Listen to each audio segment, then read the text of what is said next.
Kembali lagi di Fans Bola Unsensor. Di sini saya akan membahas hal yang nggak umum. Kenapa? Karena nggak banyak dari mungkin orang-orang yang bikin konten bola ataupun pandit sepak bola yang membahas mengenai tim promosi. Di sini kenapa saya memutuskan untuk membahas tim promosi ya karena untuk di channel ini saya berkomitmen penuh, berkomitmen lagi pokoknya cukup tertarik dan cukup invested untuk membahas Premier League secara menyeluruh. Dan salah satu hal yang menarik tentunya adalah tim promosi. Dan tim promosi di Liga Inggris tentunya dalam beberapa tahun terakhir banyak yang tidak dapat bertahan, namun juga uh, selalu ditunggu kejutannya tiap musimnya. Dan di sini dan musim ini, musim 2025-2026 ini ada tiga tim promosi. Yang pertama ada Leeds, ada Burnley dan juga ada Sunderland. Di sini untuk Leeds dan juga Burnley lolos secara otomatis dengan peringkat satu dan dua. Leeds finish di peringkat satu dan Burnley di peringkat dua, dan mereka berdua sama-sama mengumpulkan 100 poin. Ini gokil sih, dan bahkan sempat ngeliat juga di postingan Leeds United ini merupakan rekor poin tertinggi ya untuk Leeds United. Dan juga untuk Sunderland akhirnya the Giant, the Sleeping Giant katanya. Ini udah hampir berapa ya berarti? Terakhir main di Premier League sekitar 2017. Berarti udah 8 tahun nih udah nggak main di Premier League. Tentunya nostalgic. Kalau dari saya pribadi ya cukup nostalgic menunggu Sunderland main di Premier League setelah sekian lama. Dan Sunderland juga ini lolosnya melalui apa ya, bisa dibilang lewat fase playoff, mengalahkan Sheffield United di final playoff. Tim yang bakal pertama kali saya bahas adalah Sunderland, karena ini tim dari playoff. Dan dapat kalian lihat ini dari total market value Liga Inggris, ketiga tim promosi ini secara market value ya, mungkin ini market value ini belum tidak bisa dijadikan patokan kehebatan sebuah skuad di Premier League, tapi ini bisa dijadikan satu parameter lah. Dan dapat dilihat di sini dari tiga tim yang ada yang promosi di Premier League musim ini berada di paling bawah berdasarkan market value-nya. Yang paling bawah ini ada Burnley dengan 235,9 juta euro, eh, apa ya, market value total skuadnya.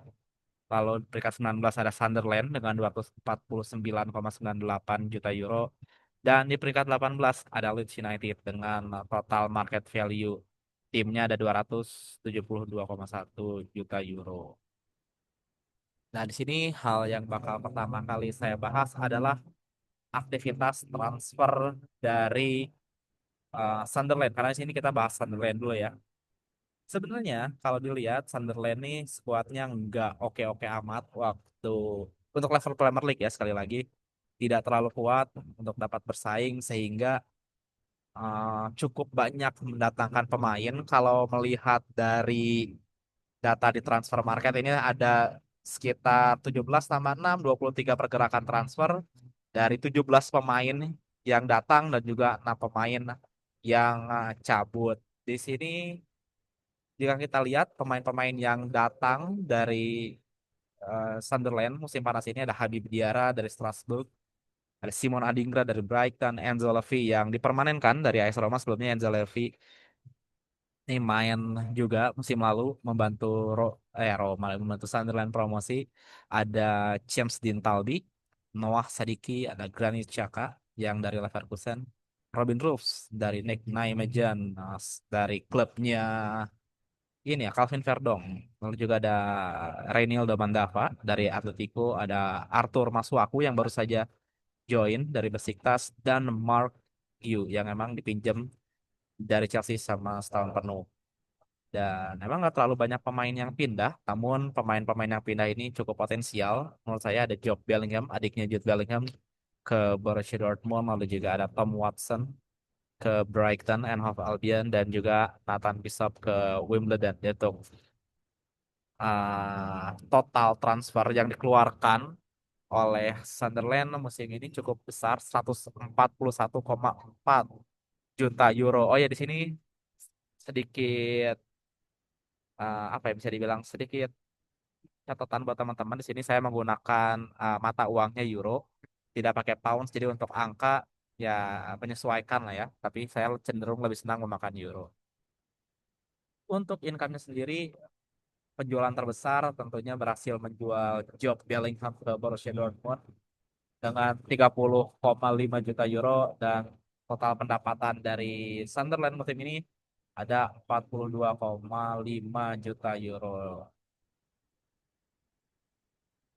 Di sini yang membuat saya apa ya bisa dibilang terkesan dari Premier League adalah sebuah tim dari divisi bawah, dari divisi Championship, promosi ke Premier League, bisa menghabiskan dana sampai dengan 140 juta euro. Keren sih. Maksud aku kayak Barcelona aja musim ini cuman datengin Joan Garcia, kurang lebih 25 juta euroan dari Espanyol, dan minjem Marcus Rashford. Sekelas Barcelona aja di La Liga, ini cuman ngeluarin sekitar 25 juta euro. Dan kalau kita lihat liga-liga di Italia, ya mungkin jarang ya tim-tim di Italia yang spendingnya tiap bursa transfer bisa sampai 100 juta euro. Tapi untuk klub promosi dan lolosnya lewat apa ya playoff ini nggak masuk akal dan gila-gilaan sih uangnya. Sekitar 141 juta euro ngeri sih. Dan apa ya yang dibeli ke ya pemain-pemain yang dibeli sama Sunderland ini dapat dibilang banyak pemain potensial kayak Habib Diarra nih dari Strasbourg masih 21 tahun dan harga transfernya cukup mahal 31 juta euro. Lalu juga ada James Dean Talby yang emang bersinar di klub De Brugge.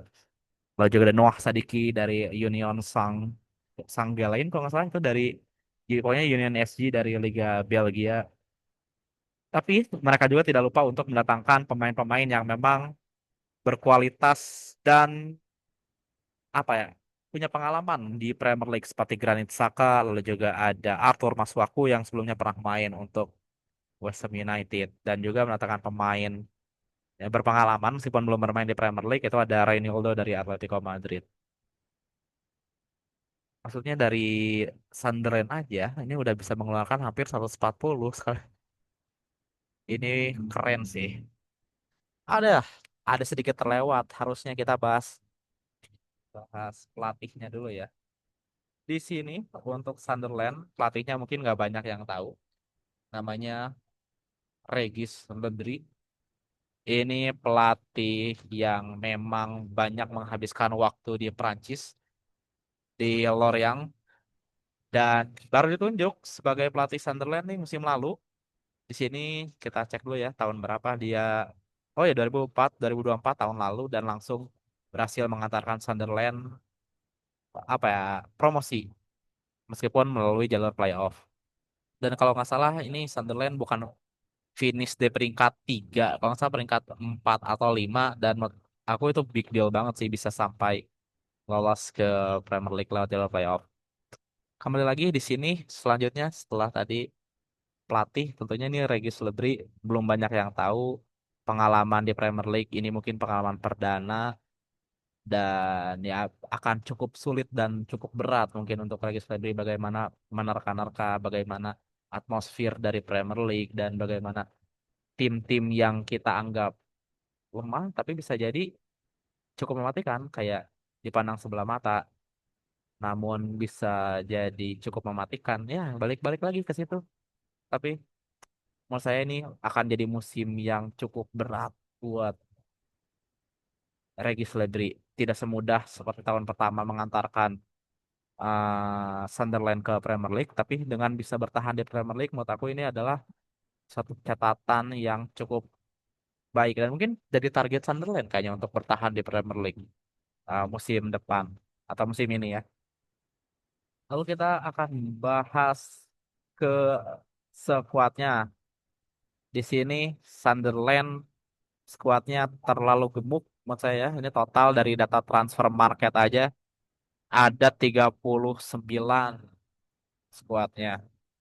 Tapi rata-rata skuadnya cukup muda juga nih. Ada sekitar rata-rata usianya 24,5 dan senang aja aku ngelihat kalau misalnya ada tim yang basicnya atau base-nya dari pemain muda, namun banyak juga pemain berpengalaman yang artinya nggak carry seperti Granit Xhaka dan juga dari Ronaldo Mandava yang dari Atletico Madrid itu. Pertama kita akan lihat dari penjaga gawangnya. Di sini Sunderland bertangin kiper baru Robin Rooks masih muda 22 tahun. Namun sebelumnya sudah punya kiper utama Anthony Patterson. Namun balik lagi apakah kedua kiper ini mampu berada di level Premier League ini tentunya masih jadi pertanyaan yang cukup besar dan menurut saya kayaknya yang akan menjadi kiper utama masih akan dipegang oleh Anthony Patterson. Oke. Dan ini sebenarnya yang menjadi catatan saya untuk Sunderland. Sunderland ini cukup banyak membeli pemain, namun investasi di pemain belakangnya nggak terlalu banyak di sini. Tahun lalu dari hasil riset saya ini Sunderland cukup sering menggunakan formasi 4-4-2. Otomatis akan menggunakan center back-nya sekitar dua setiap kali pertandingan. Namun di preseason kemarin Regis Lebri ini menggunakan apa ya, eksperimen pakai 3-4-2-1 dan kita lihat emang apa pemain belakangnya ini kualitasnya ini masih menurut saya belum ada di level Premier League. Salah satu pemain belakang terbaiknya adalah Daniel Ballard, pemain tim nasional dari Northern Ireland. Dan kemarin yang sempat lawan Real Betis aku lihat pakai 3-4-2-1 dengan yang menampingi Daniel Ballard nih ada dari Reinildo berbagai sebagai LCB dan juga untuk RCB-nya ada Traihume. Dan kalau kita lihat di sini Traihume dan juga Reinildo ini adalah pemain yang basicnya sebagai fullback. Apakah nanti Sunderland akan menggunakan formasi 4-4-2 lagi ataupun 3-4-2-1? Tentunya patut kita tunggu. Karena untuk tim Sunderland yang emang tidak terlalu kuat, kemungkinan akan lebih banyak menumpuk pemain di belakang. Kecuali memang ini pengen all out attack aja langsung. Tapi menurut saya ini bagian defensive side-nya atau bagian defendernya ini masih belum terlalu kuat meskipun sudah mendatangkan banyak pemain seperti Reynildo Mandava dan juga Arthur Masuaku. Lanjut, pemain tengah. Pemain tengah ini tentunya yang jadi sorotan di Sunderland adalah kedatangan dari Granit Xhaka dari Bayer Leverkusen yang kabur dari Erik ten Hag dan juga sang kapten Dan Neil yang berhasil membawa Sunderland promosi dan juga mendatangkan banyak pemain muda potensial seperti Habib Diarra dan juga Noah Sadiki dari Union SG. Dua-duanya ini masih di bawah 23 tahun ya, dilihat nih pemain-pemain tengah nih. Ada kayak Pierre Ekwah baru pinjaman dari Saint Etienne balik. Di sini ada Triantis dari Hibernian. Tapi tentunya yang menurut saya yang akan menjadi pemain utama kemungkinan adalah Granit Xhaka dan untuk lain-lainnya ini masih dapat diperebutkan. Ada satu nama yang menjadi perhatian saya kalau misalnya buat teman-teman yang main Master League ataupun apa ya namanya nih Football Manager ada satu pemain masih 18 tahun namanya Chris Rick. Ini potensial banget dan memang sejak tahun lalu ini sering dimainkan sebagai starter. Bakal saya pantau perkembangannya apakah beliau ini bisa mencapai potensi terbaiknya ataupun tidak. Terakhir, wih ini cukup padat juga nih di bagian depan. Ada Simon Adingra, Patrick Roberts kemarin yang emang berhasil membawa Sunderland promosi, ada James Dean Talby, Ian Poveda, Eliezer Mayenda yang juga menjadi striker utama bersama dengan Wilson Isidore. Namun mereka mendatangkan Mark Hughes dari Chelsea. Ini juga menjadi pertarungan lini depan. Tidak ada enam besar, nggak banyak orang yang tahu mungkin kecuali Mark Hughes dari Chelsea. Dan tentunya ini menjadi tantangan tersendiri buat Sunderland. Banyaknya pemain depan, slotnya nggak terlalu banyak. Bagaimana mengatasinya? Apakah ada yang di loan? Apakah ada yang dijual? Tentunya masih kita tunggu. Ini kan bursa transfer masih dibuka cukup lama. Tapi balik lagi catatan dari saya, catatan rendah hati dari saya adalah untuk Newcastle ini tadi pelatih ini masih agak debutan dan juga skuadnya masih terlalu tebal.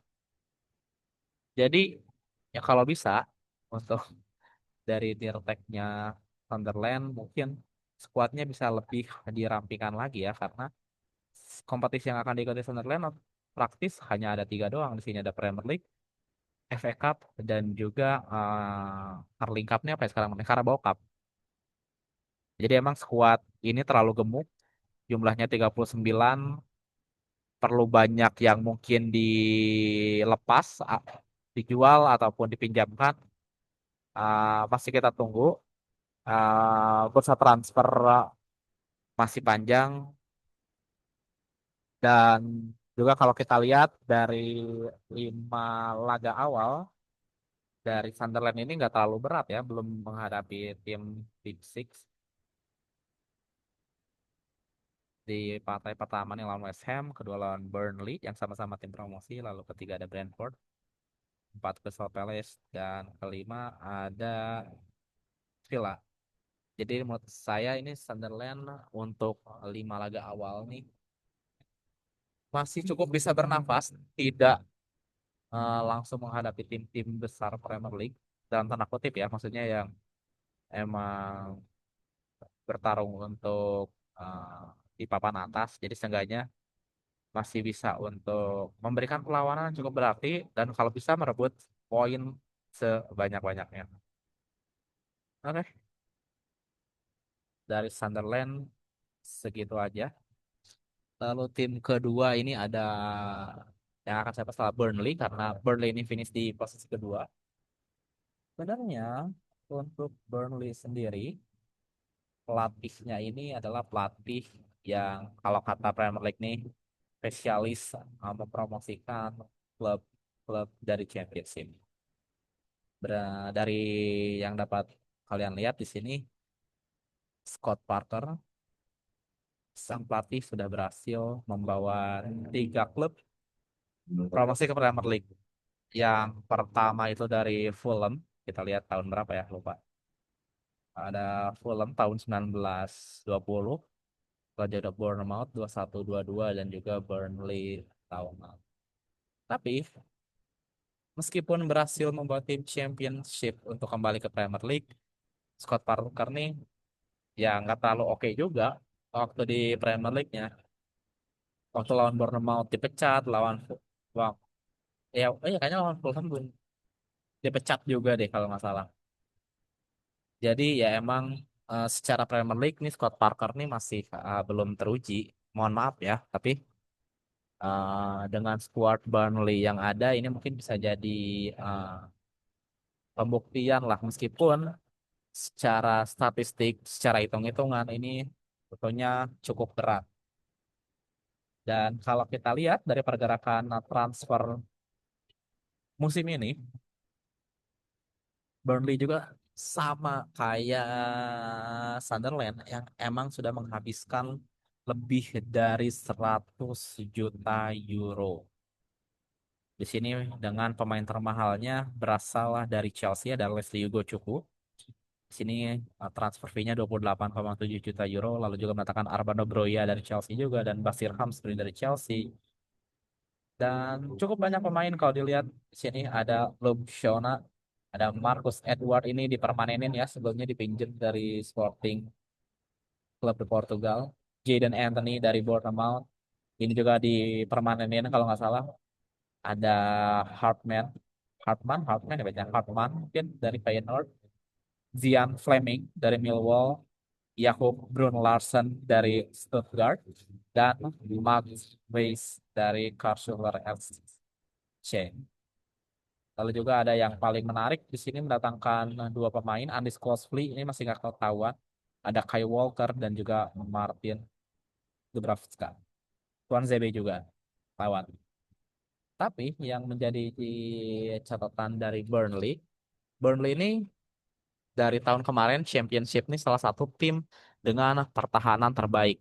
Mereka ini cuma kebobolan 16 gol. Ya, itu otomatis pertahanan mereka ini cukup oke lah ya di bawah Scott Parker selama menghadapi Championship meskipun ya apesnya mereka dari hitung-hitung, nggak tahu ya kayaknya head to head ataupun selisih gol pokoknya somehow Burnley berada di bawah Leeds United. Dan kalau dilihat ini Burnley kehilangan dua pemain belakang yang cukup penting, yaitu James Trafford yang kembali ke Manchester City dengan transfer fee 31 juta euro lebih, dan juga CG Egan Riley yang pindah ke Marseille dengan free transfer. Maksudnya CG Egan Riley dan Trafford ini menjadi sosok penting Burnley untuk promosi, dan dengan kebobolan sangat sedikit, namun dari Burnley sendiri ini tidak apa ya bisa dibilang tidak membawa pengganti yang cukup sebanding. Malah mereka mendatangkan Martin Dubravka yang emang udah berpengalaman di Premier League, dan juga Max Weiss dari Karlsruher yang masih sangat muda untuk Premier League dan juga belum ada pengalamannya ya untuk Premier League. Dan saya sih punya feeling bahwa nantinya yang akan mengisi pos utama setelah kebagian Trafford ini ya Martin Dubravka. Dan keputusan transfernya sebenarnya cukup oke. Banyak mendatangkan pemain muda di sini. Leslie Ugo Cukucoy masih 21 tahun. Armando Broja 23 tahun. Laum Shona dari Lazio masih 21 tahun. Pokoknya pemain-pemain muda nih didatangkan. Namun tidak lupa mendatangkan pemain-pemain yang memiliki jam terbang ataupun pengalaman yang cukup tinggi di Premier League seperti Martin Dubravka dan juga Kyle Walker dari Manchester City.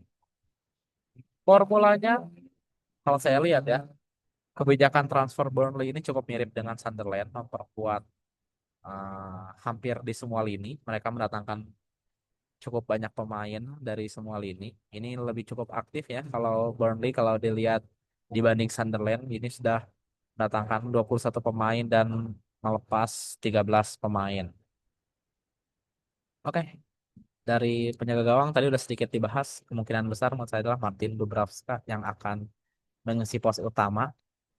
Namun Max Face juga ini bisa memberikan pembuktian sebagai kiper muda Jerman apakah nantinya dia akan berhasil merebut atau tidak. Tapi sebenarnya Martin Dubravka. Untuk pemain bertahan, kalau dilihat dibandingkan dengan Sunderland, menurut saya ini pemain bertahan Burnley ini cukup lebih oke ya. Dan juga dari kedalaman skuad juga cenderung lebih balance dibandingkan Sunderland tadi. Nah, untuk Burnley sendiri, kalau saya lihat musim lalu nih pakai formasi 4-2-3-1. Jadi dan untuk kedalaman center back-nya sendiri mereka punya 5 center back cukup kuat. Di sini kemungkinan besar yang akan menjadi starting line up ada Maxim Estef dan juga Jordan Bayer menurut saya. Di sisi back kiri cukup kuat ada Hartman dari Feyenoord kemungkinan akan mengisi. Basir Hamspree, Lucas Pires di bek kanan ini agak overload sebenarnya.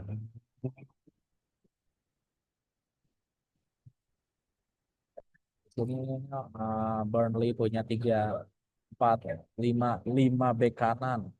Ada Axel Tuanzebe, transfer dari Ipswich Town, ada Connor Roberts, ada Kyle Walker, Oliver Sone dan juga Surandi Sambo. Mungkin ini untuk back tengah mungkin udah cukup balance. Untuk back kiri Sosola mungkin ada yang dibuang atau dipinjam satu, kemungkinan Lucas Pires. Tapi untuk bek kanan menurut saya ini terlalu tebal ya, kayak mungkin yang terpakai hanya satu dua pemain mengingat Burnley Sama seperti Sunderland, cuma berkompetisi di tiga kompetisi utama. Pemain defensive midfielder sudah pasti akan diisi oleh sang kapten Josh Cullen dan juga Wesley Gujoku saya, karena tandemnya Josh Lauren masih cedera dan juga Wesley Gujoku ini adalah salah satu investasi mahal dari Burnley yang dibeli dari Chelsea. Tentunya ini akan menjadi sosok penting di lini tengah Burnley. Untuk posisi AMF mungkin Hannibal Mejbri dan Aaron Ramsey bisa rotasi. Dan yang jadi catatan selanjutnya adalah dari pemain depan. Ini kalau dilihat, wow, wow, wow. Kebanyakan bro. Burnley. Ada Jadon Anthony, Yakub Gunnarsson baru masuk, Mike Tresor. Cerlinov masih belum dapat masuk. Marcus Edward, Luka Koleoso, Luciano, Manuel Benson, Enoch Agi, Armando Broya, Zeki Antoni, Zian Fleming, Lyle Foster, Michael Bakemi, Ashley Barnes. Terlalu tebal, terlalu tebal. Sepertinya Burnley harus meminjamkan, menjual, ataupun mengatasi skuad yang ada di lini depan. Maksudnya terlalu tebal kalau meskipun mau pakai 4-2-3-1, paling winger yang dipakai, ataupun mungkin di sini ada winger yang berfungsi sebagai nomor 10, kurang paham juga, tapi menurut saya ini terlalu tebal. Atau 2-3-4-5-6 ada 6 striker berebut satu posisi, terlalu tebal. Jadi untuk Burnley ini meskipun banyak pemain yang lumayan, slightly menurut saya lebih better dibanding Sunderland. Meskipun kalau dari market value lebih mahal siapa ya sekarang Sunderland? Oh, Burnley paling bawah malah. Tapi Burnley ini menurut saya harusnya bisa berbuat lebih sih dengan skuad yang ada sekarang. Meskipun ya cukup susah lolos ke Liga Champion. Liga Champion dulu. Tetap bertahan di Premier League. Yang terakhir, ini udah cukup lama juga. Ada Leeds United. Di sini Leeds United adalah juara Championship musim lalu, ah, dengan 100 poin juga. Namun catatannya kemarin ini Leeds United banyak cetak gol, banyak kebobolan. But it doesn't matter karena if you kebobolan 2 gol tapi cetak 3 gol, you still win a game. So no problem. Untuk pelatihnya sendiri, Daniel Farke punya pengalaman cukup banyak di Premier League karena pernah melatih Norwich juga, namun ya balik lagi belum bisa mengangkat sebuah tim tersebut ke level yang lebih tinggi. Di sini saya melihat dari aktivitas transfer yang dilakukan Leeds ini cukup lumayan. Nggak sejor-joran Burnley dan juga apa ya Sunderland tadi yang menghabiskan lebih dari 120 juta euro. Tadi Burnley 125, Sunderland 141. Untuk Leeds menghabiskan cukup banyak 85 juta euro, namun cukup bijak menurut saya sih di sini. Dan yang saya baca di salah satu artikel dari The Telegraph bilang bahwa si Daniel Farke ini mendatangkan pemain-pemain yang cukup tinggi kayak building the walls untuk Burnley tersebut. Karena di sini ada Anton Stach dari Hoffenheim, ada Yaka Bayol, ada Lucas Perry yang tingginya lebih dari 190 cm. Dan ini juga tentunya untuk mengatasi permainan-permainan bola atas dan juga kontak fisik yang cukup tinggi. Tentunya pemain dengan badan besar dan juga postur yang cukup tinggi bisa menjadi solusi.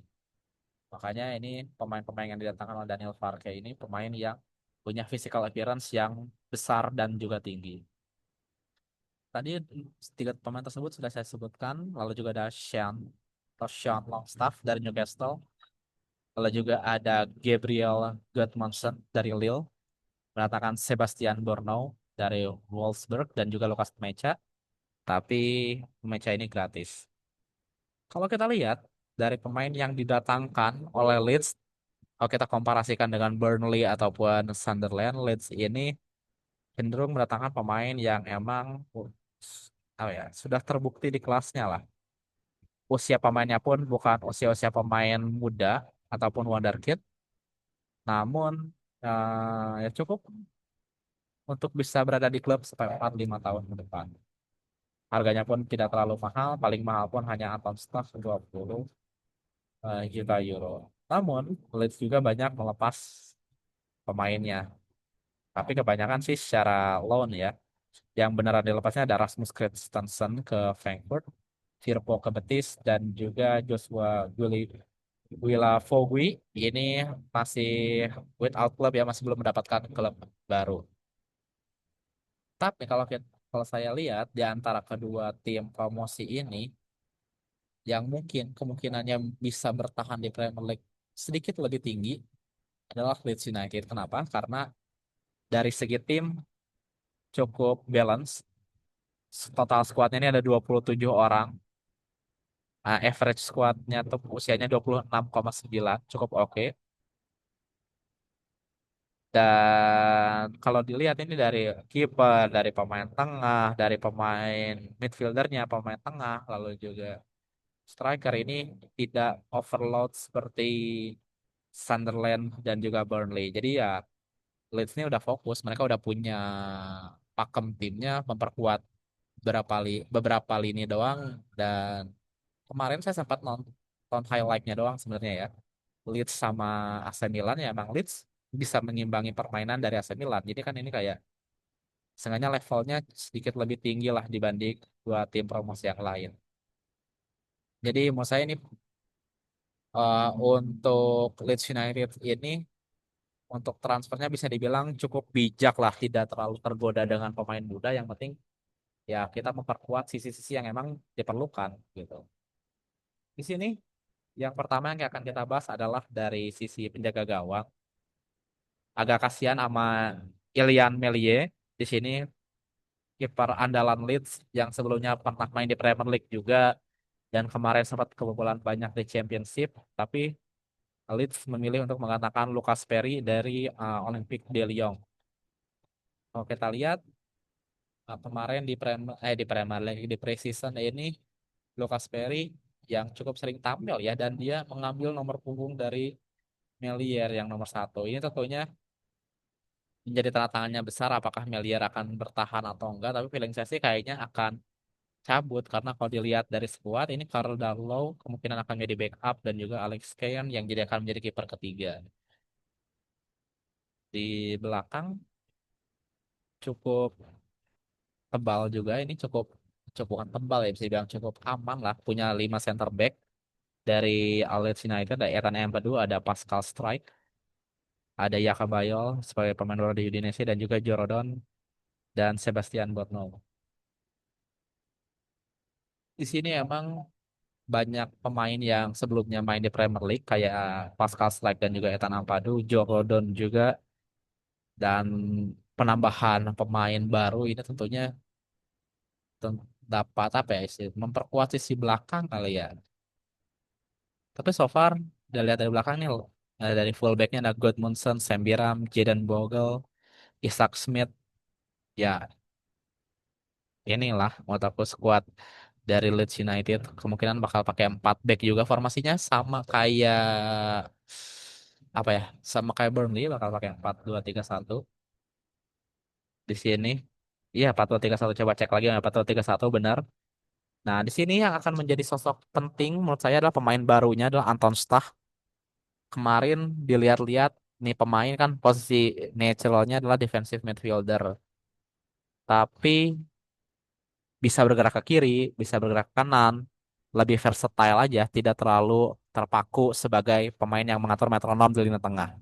Mungkin ini udah dihandle oleh pemain asal Jepang, Ao Tanaka, yang memang performanya cukup oke musim lalu sampai berhasil mengantarkan Leeds ke Premier League. Untuk Elia Guev dan juga Sean Longstaff, menurut saya sih ini bakal menjadi backup. Dan apabila Longstaff ini performa cukup baik, bukan tidak mungkin bisa merebut posisi dari Brandon Aronson yang juga yang akan menepati posisi nomor 10. Untuk winger ada Wilfried Gnonto, ada Daniel James, Jack Harrison, dan juga Largy Ramazani. Ada 4 winger. cukup cukup untuk tiga kompetisi dan kemungkinan yang akan menjadi posisi utamanya ada Wilfried Gnonto dan juga Dan James. Untuk striker pun cukup solid, cukup lumayan untuk tim promosi ya. Joel Piro yang juga merupakan top scorer championship kalau nggak salah musim lalu. Lucas Mecha darah baru dan juga dia merupakan produk dari Akademi Man City dan Patrick Bamford yang emang punya pengalaman cukup baik di Premier League bersama Leeds United. Pokoknya apa ya, Leeds punya tiga pilihan striker yang levelnya menurut saya gak mirip-mirip sih. Level kayaknya lebih tinggi Joel Piro, tapi seenggaknya saat Joel Piro buntu, Lucas Mecha dan Patrick Bamford bisa menjadi jawaban dari kebuntuan tersebut. Tadi sempat lupa membahas Burnley, nanti akan sedikit kita bahas juga. Pertama kita dari list dulu aja ya. Kalau dari 5 laga awal, Leeds ini bisa dibilang cukup berat karena akan menghadapi dua tim yang akan bermain di Liga Champions dan dari level squad cukup tinggi. Tapi di laga pertama ini akan menghadapi Everton di home. Harusnya bisa memanfaatkan sih. Dan juga untuk match day kedua akan menghadapi Arsenal di Emirates. Match day ketiga menghadapi Newcastle di home. Ini akan cukup berat dan match day keempat kelima akan menghadapi Fulham dan juga Wolves. Harusnya sih Leeds bisa memanfaatkan tiga laga tersebut ya. Kayak lawan Everton, Fulham ataupun Wolves yang dari aktivitas transfer ini nggak terlalu oke. Tentunya Leeds harusnya bisa memanfaatkan ketiga laga tersebut dan saya berharap laga melawan Newcastle ataupun Arsenal ya seenggaknya bisa memberi kejutan lah ataupun mencuri poin dari kedua tim tersebut. Dan tadi sempat lupa dibahas untuk Burnley sendiri, ini tim yang cukup berat sebenarnya karena laga pertama ini udah harus melawan Spurs. Laga kedua akan menghadapi sesama tim promosi yang emang sama-sama ingin dapat poin Sunderland. Ketiga lawan United, keempat Liverpool dan kelima Forest yang lagi membangun tim yang cukup kuat. Jadi ya GWS buat Burnley, tapi sebagai penutup terakhir karena ini sudah cukup lama juga saya berharap untuk tim-tim di Premier League ini dapat apa ya dapat memberikan kejutan lah. Syukur-syukur dari ketiga tersebut nih ada yang bertahan. Jangan sampai tiga-tiganya balik lagi ke Championship karena harapan saya ya seenggaknya dari ketiga tersebut ada yang bertahan lah. Jangan sampai ya keluar masuk doang gitu di Premier League. Oke, sekian aja all the best for tim promosi Premier League. Ciao.